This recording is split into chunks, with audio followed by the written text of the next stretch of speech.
इसी प्रकार से हम बाहरी दुनिया में ढूंढते संत मत के तो जानने वाले जो सूरज शब्द के योगी है ना, इसीलिए इस वाणी में कहा कि सूरज शब्द का योग बता अंतर्मुख कमाई है ये, इसको बाहर ढूंढने की जरूरत नहीं। बाहर ढूंढोगे पहाड़ों में जाओ, जंगलों में जाओ, गुफाओं में जाओ, कंदराओं में जाओ, क्या क्या ढूंढोगे? कुदरत का खेल है ये तो 5 तत्व की रचना है। स्थूल रूप में बाहर जिन तत्वों को देखते हो उन्हीं के मेल से हमारा शरीर बना है।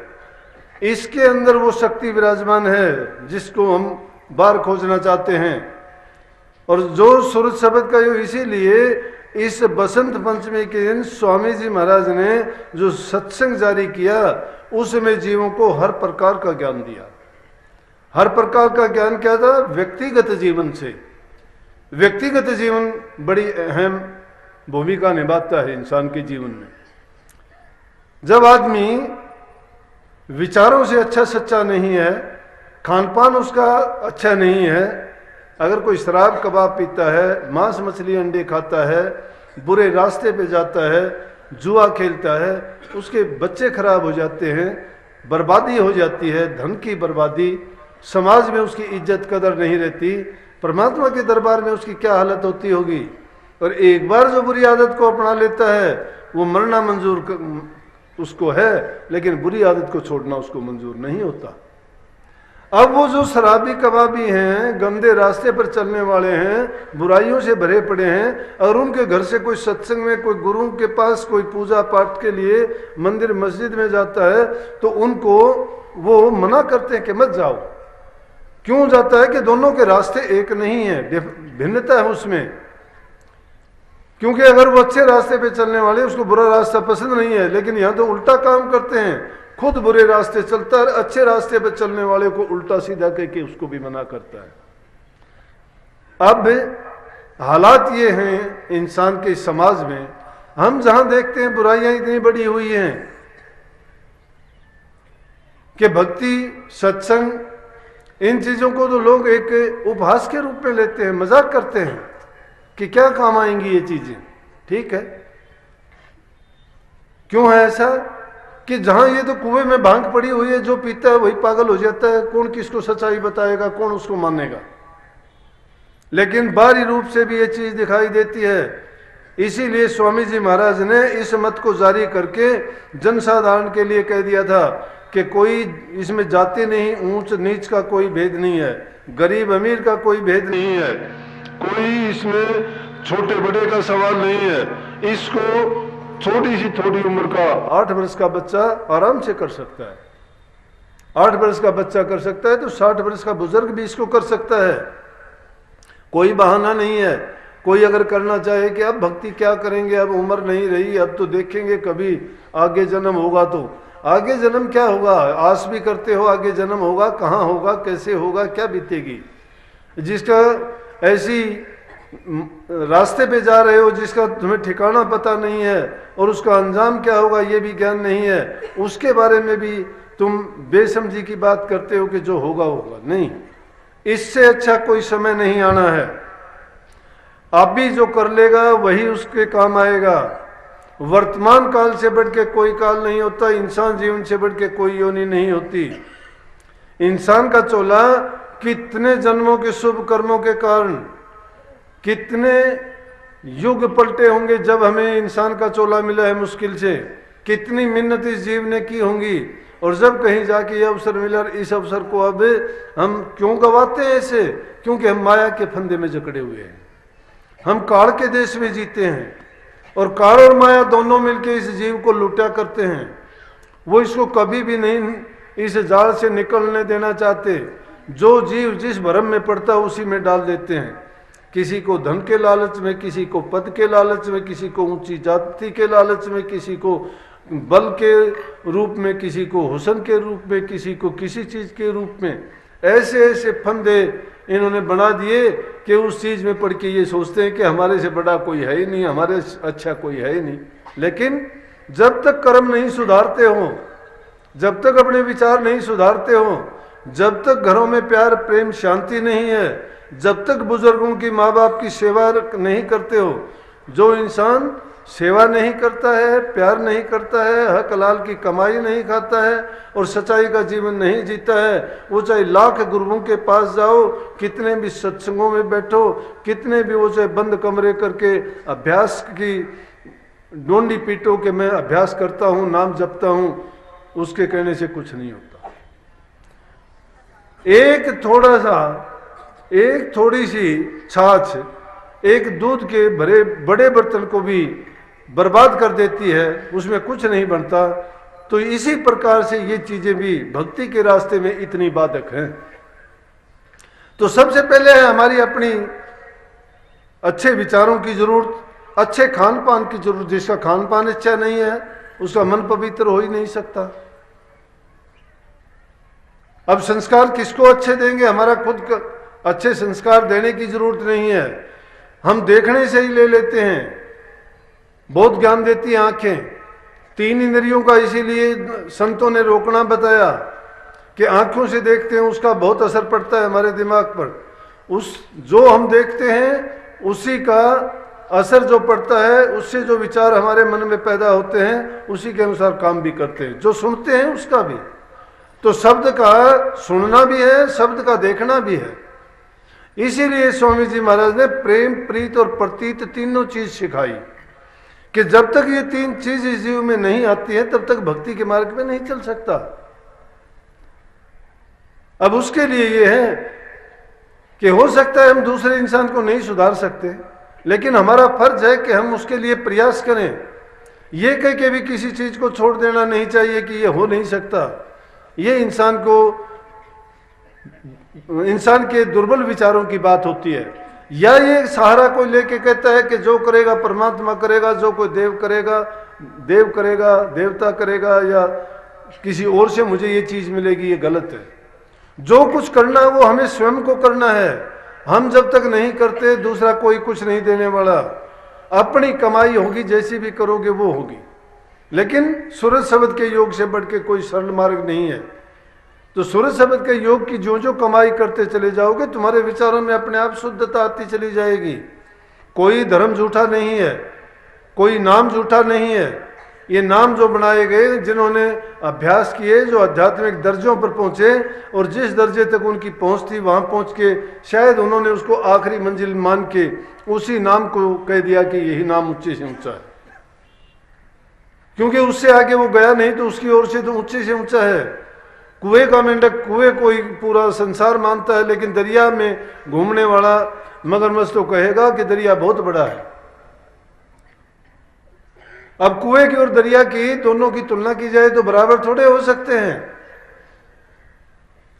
इसलिए ऊंचे से ऊंचे नाम की जो बात हम करते हैं, वो जो उस मंजिल पे पहुंचा है वही उसका बखान कर सकता है। लेकिन वो शब्द घर है, उस शब्द घर में पहुंचने के लिए सूरत को उस रास्ते पर डालना पड़ेगा, और उसके लिए उसकी हमारे विचारों की शुद्धता, शुद्ध वातावरण और शुद्ध खान पान की सबसे पहले आवश्यकता होगी। उसके बाद संगति आती है। संगति इंसान की अच्छी नहीं है।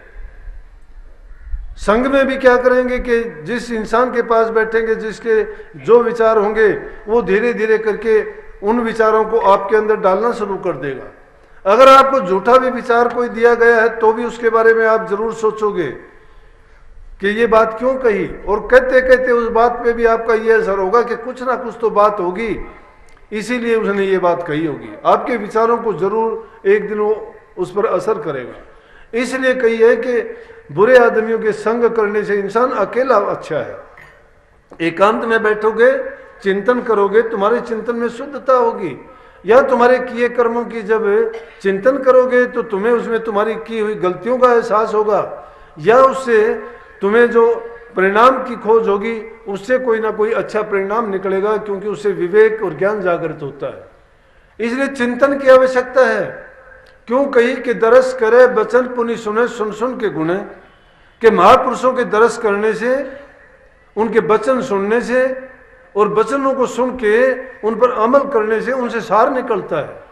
सार कब निकलेगा? कि उनको सुनने के बाद जब हम चिंतन करेंगे, और वो उस चिंतन के करने से जो हमें सार निकलेगा वही सार हमें जीवन की राह देगा।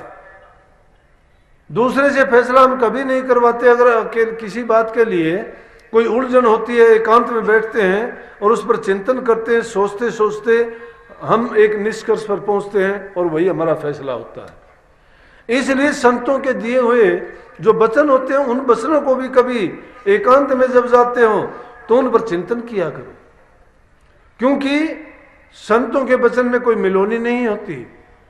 उनका वचन जीव के कल्याणार्थी होता है। संसारी आदमी होगा या कोई और दूसरे ऐसे हमारे आपस के मेल जोल के रिश्ते नाते वाले होंगे, उनमें हो सकता है किसी का स्वार्थ होगा, किसी का लालच होगा, किसी में किसी न किसी प्रकार से कोई ना कोई मिलोनी हो सकती है विचारों में। लेकिन संतों की बातों में कोई मिलोनी नहीं है। अगर वो कटु वचन भी बोलते हैं तो भी उनको स्वीकार करो, सहर्ष स्वीकार करो, क्योंकि मरीज को जब डॉक्टर दिखाई देता है उसको डॉक्टर अच्छा नहीं लगता, और वो इंजेक्शन जब देता है इसलिए उसको दर्द और तकलीफ होता है, दवाई देता है उससे कड़वी लगती है, उसको लेना नहीं चाहता है। जिसको लेना नहीं चाहता, जो बुरा और कड़वी चीज उसको दिखाई देती है, लेकिन परिणाम उसका क्या निकलता है? अच्छा ही निकलता है। संतों का कटु वचन भी अगर किसी के लिए होता है तो नाराज नहीं होना। उसको तुम पाओगे कि तुम्हारे विचारों के तो विपरीत है वो, क्योंकि हमारे विचार सिर्फ संसारी विचार हैं, हमारे विचार हमारे स्वार्थ के हैं। लेकिन वो जो हमें विचार कहते हैं वो कटु हैं, हमें न कटु नजर आते हैं, लेकिन उनका परिणाम उसी प्रकार से अच्छा है जिस प्रकार से डॉक्टर की दवा अच्छी है।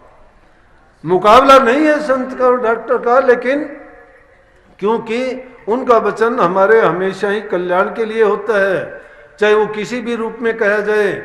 संतों का वचन किसी भी रूप में मिल जाए। तुलसी साहब ने जिसको कहा ना कि तुलसी अपने राम को रीझ बजो चाहे खींच, जिस प्रकार से राम का नाम तुम चाहे दुखी होके लो चाहे तुम खुश होके लो। रावण ने कौन सा खुशी होके राम का नाम लिया? बार बार जब युद्ध होता था सब कहते कि तू राम से माफी मांग ले, बोले राम से माफी मांग लो। अरे राम का झूठा नाम लेते लेते लेते लेते वो राम के चरणों में ही जाके गिर गया। तो अब जब राम का नाम तुम चाहे उसको दुश्मनी करके भी याद क्यों ना करो, उसको याद तो करो, उस नाम का असर जरूर आ जाएगा।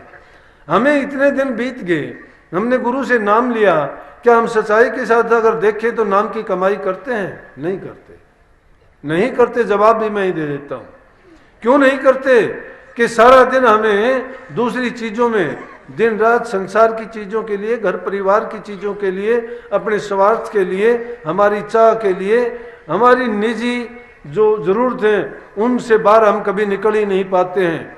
संतों के पास भी जाते हैं तो भी हमारे विचार वही होते हैं। किसी को बीमारी से ठीक होना मांगता है, कोई धन चाहता है, कोई नौकरी चाहता है, कोई संतान चाहता है। चाहत है ये, मांगने चाहिए, मांगो मिल जाएंगे, लेकिन वो चीजें संसार की ही रहेंगी, उनमें हमारा जीव का कल्याण नहीं होगा। संतों के पास जाके अगर हमारे कल्याण की चीज मांग ले तो हमारी चाहत की जड़ अपने आप कटती चली जाएगी, हमारी जरूरत अपने आप कम होती चली जाएंगी। और चाहना तो ऐसी है कि जितनी भड़काओगे उतनी भड़कती चली जाएगी। ये वो चाहत कभी घटती नहीं है, ये तो हमेशा बढ़ती जाती है। आज एक चीज की जरूरतें पूरी हो जाएगी, कल को 4 और खड़ी हो जाएंगी, वो भी पूरी हो जाएंगी, आगे की 10 खड़ी हो जाएंगी, वो भी पूरी हो जाएंगी। लेकिन एक ना एक दिन तो कभी ना कभी तो इनकार होगा। लेकिन हम क्या होगा, हम उन्हीं में बैठ जाएंगे, उलझ जाएंगे। ये मकड़ जाल है। ये संसार को इसीलिए कहा कि ये ऐसी उलझन है कि जिसमें फंसने के बाद नहीं निकल पाता, जैसे मकड़ी नहीं निकल सकती है। परंतु इसमें इस प्रकार से रहना, संतों ने बताया कि जिस प्रकार से जल में मुर्गा भी रहती है, मुर्गा भी जब जल में रहती है, घूमती फिरती रहती है, आराम से उसमें स्नान करती है, अपने भोजन की तलाश करती है, खाती पीती है, लेकिन जब उसका जी भर जाता है पानी से निकलने का तो उसको किनारे पर जाने की जरूरत नहीं, वो सीधा जल से ही उड़ान भरती है। क्यों? कि उसके पंखों पर पानी का असर नहीं होता, भीगती नहीं है, भारी नहीं होते, ना ही उनमें पानी ठहर सकता है। तो इसी प्रकार से इस दुनिया में हमें ऐसे ही रहना चाहिए कि संसार की चीजें हैं उनमें कितना भी रचो पचो, लेकिन कभी भी अपना दिल ना दो, मन ना दो उसमें। उनको मन में ऐसा ना फंसाओ कि हम उनके में बंध जाएं, वो बंधन का हेतु बन जाए। बंधन मुक्त होने के लिए पहले संसार की चीजों से मुक्ति दिलाओ, अपने विचार और ख्यालात से।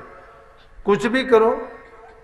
बाबा फकीर चंद का सत्संग सुना था मैंने, बड़ी अच्छी बात उनमें थी। कई बार ऐसा अवसर मिला तो महर्षि जी ने उनको कहा कि बेटा, फकीर चंद को कहते थे वो, कि महर्षि जी ने मुझे ये कहा कि बेटा अपना धन दे देना, अपना तन दे देना, लेकिन अपना मन ना देना किसी को।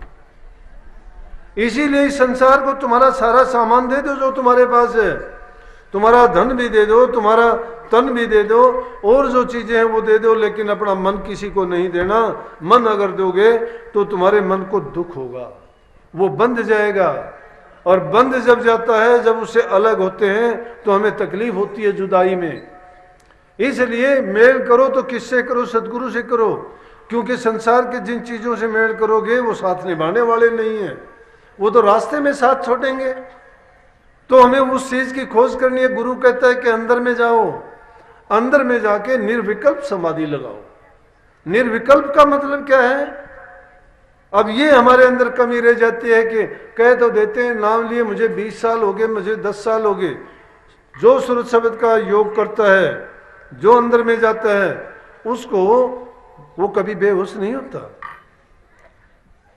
वो कभी बेहोश नहीं होता है, उसको सब शुद्ध बुद्ध रहती है।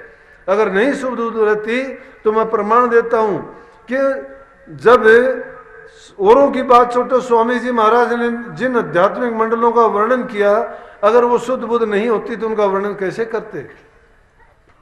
उनको चेतनता रहती है, लेकिन संसार की चीजों के नहीं, सिर्फ उन मंडलों की होती है। वो उस ब्रह्मांड में दाखिल हो जाते हैं जो सब रचनाओं का मूल है। तो उस मूल में जाने के लिए क्या कहा कि निर्विकल्प हो जाओ। जो संसार की चाहत है, संसार की चीजें हैं, उनकी तरफ से ध्यान को हटा के एकदम जो गुरु ने हमें निशाना दिया है, संत मत में गुरु का निशाना, गुरु का रूप बताया है। क्योंकि मन की वृत्तियां हमारी बिखरी हुई हैं, और मन की वृत्तियों को एकाग्र करने के लिए, लक्ष्य को प्राप्त करने के लिए कोई हमें हमारी आंखों के सामने ऐसी चीज हो जिसके अंदर हमारी वो वृत्तियां एकाग्र हों। तो संसार की और कोई ऐसी चीज नहीं है कि जिसमें वृत्ति एकाग्र करेंगे तो वो संसार में ही रख लेंगी, लेकिन जिसका ध्यान ख्याल करते हैं उसमें वो सर्वगुण होना चाहिए। वो जिसका ध्यान करने से हमारा मन, हमारी आत्मा, हमारी रूह उसकी तरफ खिंच जाए। तो गुरु से बढ़ के कोई भी ऐसा कल्याणकारी नहीं है। तो गुरु हमारा आदर्श है, जिसका ख्याल और ध्यान करते हो उसके गुण आप में आ जाएंगे। सोचने मात्र से ही उसके गुण का आभास हो जाएगा। और जिसका तुम ध्यान ख्यालात जिसके करते हो, जिसको हृदय में बसा लेते हो, उसको जागृत में, सपन में, सुसुप्ति में हमेशा याद रखते हो। इसीलिए संतों ने कहा कि गुरु के रूप को अपने दोनों आंखों के मध्य में, जब एक बार तुम्हें इस गुरु के रूप के जो बारी गुरु है, स्थूल रूप में है, उसमें अगर ध्यान जमाना शुरू कर दोगे, मन की वृत्ति एकाग्र हो जाएंगी। अभी ये बिखरी हुई है। क्यों बिखरी हुई है? हमारी जो 10 इंद्रियां हैं, ज्ञान इंद्रिया और कर्मेंद्री, वो सब हमारे बाहर की तरफ इनका बिखराव है। तो मन वहां पर बैठ के संसार के रसों में फंसा हुआ है। लेकिन जब उन्हीं को मोड़ के, लेकिन शरीर के 9 दरवाजे हैं, प्रगट हैं, वो गुप्त दरवाजा जो है वो 10वां द्वार है, वो ऊपर की तरफ जाता है। ये शरीर के लिए है, लेकिन वो रूहानी है। इसलिए जो आज की पुस्तक लिखी ना, उसको रूहानी पंचमी नाम दिया गया। रूहानी क्यों दिया गया? कि संसार के लोग तो जिस पंचमी को मानते हैं, बसंत पंचमी, ये बसंत का महीना है। सर्दी अब अलविदा हो रही है, ठंडी गई, गर्मी का मौसम आ गया, वरना बसंत का मौसम है, नए नए फूल खिलेंगे। देखते नहीं सरसों पर कितने फूल आए हैं, पेड़ पौधों पर नए फूल फल आएंगे। इसमें पक्षी उनको देख के उमंग से उनकी भी नई पर आ जाएंगी और बहुत मस्त और मगन होके गीत गाएंगे, चहकते फिरेंगे। तो इंसान भी अच्छे मौसम में, इसके भी बदलाव आता है। ठंड में जो इसको दुख था वो ठंड से बच के अब अच्छे मौसम में जब उसका आनंद मिलता है तो मन प्रसन्न होता है।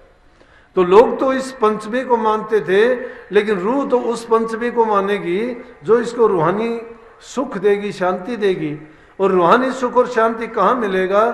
जब ये इन 9 दरवाजों को बंद करके उस 10वीं गली में जाके और अपना जो इष्ट है उसको प्राप्त कर लेगी, जो नूरी गुरु है उसका दीदार करेगी और उसको पाके, क्योंकि स्थाई सुख उसी में है, ये जुदा भी उससे होके आई है। जब कोई अपने निज घर में पहुंच जाता है तो उसको कितना सुख मिलता है। अगर हम कहीं बिछड़ जाएं घर से कुछ दिन के लिए तो हमारा सारा का सारा सिस्टम बदल जाता है। इसी प्रकार ये रूह भी इस काल देश में आई हुई है और इस काल देश में आने के बाद में ये जब से बिछड़ी है ये दुख ही दुख भोगती रही है, कभी इधर जाती है कभी उधर जाती है, इसको मंजिल मिलती नहीं। अब मंजिल मिलने का जब समय आया है और ये उस अवसर को गंवाना नहीं चाहिए, इसको अपना एकाग्रता करके मन को लगा के अपने विचार और ख्यालात को पवित्र करके सब तरफ से ध्यान को हटा के अगर ये अंदर में उस रूप में जुड़ जाती है तो धीरे धीरे करके इसको ये आदत पड़ जाएगी कि इसका स्थूल सूक्ष्म जो शरीर है उनसे भी ऊपर उठती हुई तीनों गुणों से ऊपर, रजोगुण तमोगुण और सतोगुण को छोड़ के जब ये सार गुण में पहुंच जाएगी, तीनों लोकों को छोड़ के, शारीरिक मंडल को त्याग के, मानसिक मंडल को छोड़ के आत्मिक मंडल को भी त्याग देगी। इसीलिए उन 3 को कहा 3 छोड़ चौथा पद जावे। उन 3 पदों को भी छोड़ के जब चौथे पद में पहुंच जाएगी तो इसका संसार में फिर आने जाने का मतलब ही नहीं है।